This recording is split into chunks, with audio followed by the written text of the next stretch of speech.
সমুদ্রের ঢেউ যেন সেদিন রাগে ফুঁসছিল। আকাশে ভারী মেঘ, বাতাসে লবণাক্ত ঝাপটা, সবকিছুই যেন এক অদৃশ্য ঝড়ের আগাম বার্তা দিচ্ছিল। লেসবোস দ্বীপের তীরে দাঁড়িয়েছিল হিজির। তার চোখে আগুন জ্বলছিল। কিশোরের চোখ নয়, যেন এক জন্ম নিতে থাকা যোদ্ধার চোখ। অরুজ ফিরে এসেছে, কিন্তু সে আর আগের মানুষটা নেই। তার গায়ে লোহার চেইনের গভীর দাগ, বাম হাতে যুদ্ধের ক্ষত এখনো শুকায়নি। চোখে জমে আছে ৩ বছরের গ্যালি স্লেভ জীবনের অপমান, কষ্ট আর ক্ষোভ। ইলিয়াসের শাহাদাতের স্মৃতি তখনও সবার মনে তাজা। ছোট ভাইয়ের সেই শেষ মুহূর্ত সমুদ্রের ঢেউয়ের শব্দে যেন আজও ফিরে আসে।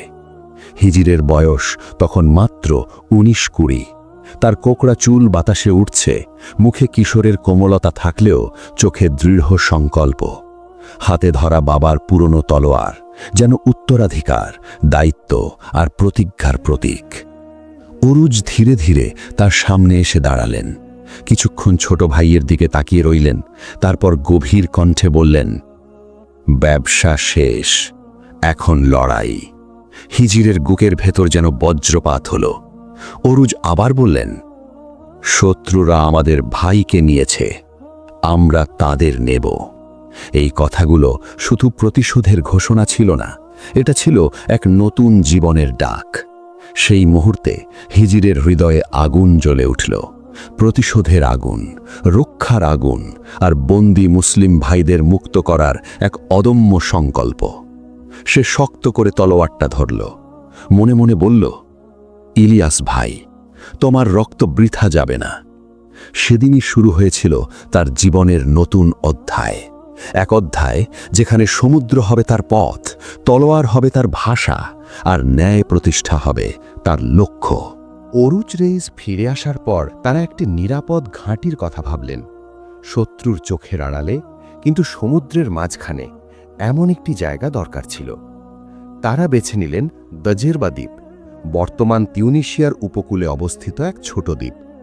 দজেরবা তখন হবশিদ খিলাফতের অধীনে ছিল। একটা ছোট্ট দ্বীপ, কিন্তু কৌশলগতভাবে অসাধারণ। চারদিকে সমুদ্র, ভেতরে লুকোনোর উপসাগর, যুদ্ধের জন্য একদম উপযুক্ত জায়গা। সেখানেই শুরু হলো তাদের নতুন অধ্যায়। ছোট ছোট নৌকা তৈরি করা হলো, কয়েকটা গ্যালি কেনা হলো। ধীরে ধীরে একটা ছোট্ট নৌবহর দাঁড়িয়ে গেল। অরুজ নেতৃত্ব দিলেন। তার লাল দাড়ি এখন আগের চেয়েও গাঢ় লাল, সূর্যের আলোয় যেন আগুনের মতো জ্বলছিল। চোখে সেই ভয়ঙ্কর দৃঢ়তা, যে মানুষ মৃত্যু দেখে ফিরে এসেছে। হিজির, খায়রুদ্দিন বারবারোসা, সব সময় তার পাশে। সে দাঁড় টানা শিখছে, তীর ছোঁড়া শিখছে, নৌকা চালানো শিখছে, রাতের অন্ধকারে সমুদ্রের পথ চিনতে শিখছে। একজন কিশোর ধীরে ধীরে সমুদ্রের যোদ্ধায় পরিণত হচ্ছিল। আর পিছনে থেকে সব পরিকল্পনা করতেন বড় ভাই ইশাক রেইস। একজন সামনে নেতৃত্ব দিচ্ছিলেন, একজন ভবিষ্যতের জন্য শক্ত হচ্ছিলেন, আর একজন মস্তিষ্ক দিয়ে পুরো যুদ্ধের পথ তৈরি করছিলেন। এভাবেই জন্ম নিচ্ছিল এক কিংবদন্তি ভাইয়ের দল। প্রথম বড় অভিযান, রক্ত আর মুক্তির প্রথম স্বাদ। ১৫০৪ সালের কাছাকাছি এলবা দ্বীপ এলাকার ঘটনা। তাদের প্রথম বড় লক্ষ্য ছিল একটি পাপাল, অর্থাৎ পোপের জাহাজ। আসলে দুটো জাহাজ, যেগুলোতে ছিল স্পেনের নাইট আর সৈন্য। রাত ছিল অন্ধকার, চাঁদের আলো মেঘে ঢেকে যাচ্ছিল বারবার। সমুদ্র ছিল অস্বাভাবিক শান্ত, যেন ঝড়ের আগের নীরবতা। অরুজ রেইসের নৌকোগুলো ধীরে ধীরে এগিয়ে গেল। তারপর এক মুহূর্তে চারদিক থেকে ঘিরে ফেলল শত্রুর জাহাজ। হিজির বারবারোসা প্রথমবার তীর ছড়ল। তার হাত কাঁপছিল, শ্বাস ভারী হয়ে উঠেছিল। তীর গিয়ে লাগল জাহাজের কাঠে। এটাই ছিল তার যুদ্ধের শুরু। পরের মুহূর্তেই যুদ্ধ শুরু হয়ে গেল, সংক্ষিপ্ত কিন্তু ভয়ঙ্কর। স্পেনীয় নাবিকরা তীর ছুড়ল, তলোয়ার ঝলসে উঠল আগুনের মতো। উরুজ সামনে ঝাঁপিয়ে পড়লেন। তার তলোয়ার প্রথমবার রক্তে ভিজল।